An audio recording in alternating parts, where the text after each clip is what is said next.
Okay, so we've been talking about pooing in toilets a lot this week, but there's a really serious part to this week, because after you've sorted your sleep out and you've sorted your food out and everything, one of the most important assets you can have in your body is mobility. Because if you go toughing it out and you go straight into weights and straight into strongman stuff, you're probably going to hurt yourself.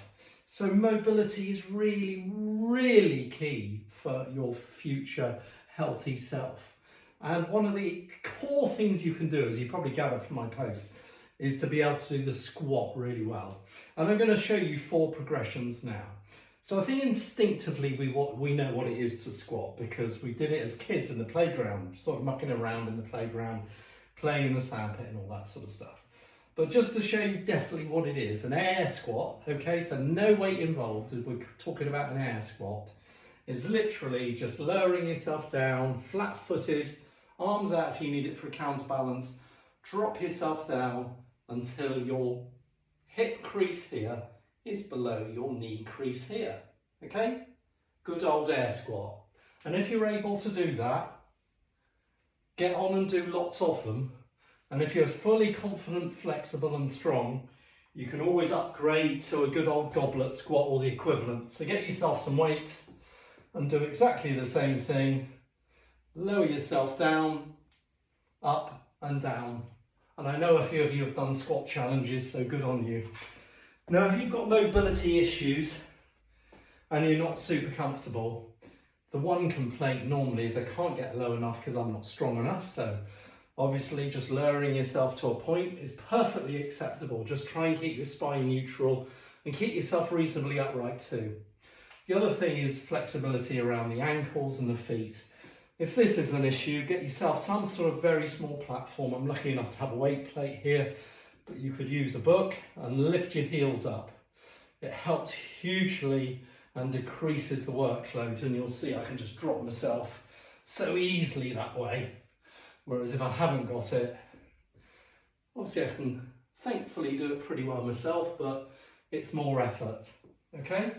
So those are 2 progressions, all right? The normal one, well, 3 progressions really, because you've got the one with the heels raised, you've got your normal air squat, and then you've got your goblet squat holding a weight.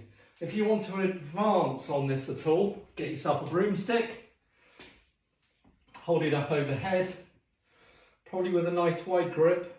Okay, hold it up, do exactly the same, and you will appreciate instantly how much harder work that is. And your broomstick, centre of your broomstick, should be directly above the middle of your shoe, your foot here, okay? To give yourself balance. So imagine your foot is a tripod, and each foot of the tripod is the inner and outer of the ball of your foot and your heel. And then just lower yourself down with your broomstick above you, like that. And then finally, if you're really feeling tough, for the squat, get yourself a nice beefy weight, or if you're not too comfortable at first, get yourself a book or similar, hold it above your head, squat position, keep those hands up nice and high and get into your squat. And there we are. That is squatting. It's absolutely awesome for both the anterior chain, all your muscles down here, and your posterior chain. And it'll give you a really good foundation of overall fitness, and not just for the toilet, but front squatting, back squatting, and when you get to your weights, and you start really getting a lot fitter, you'll thank yourself that you're an awesome squatter. That's it this time.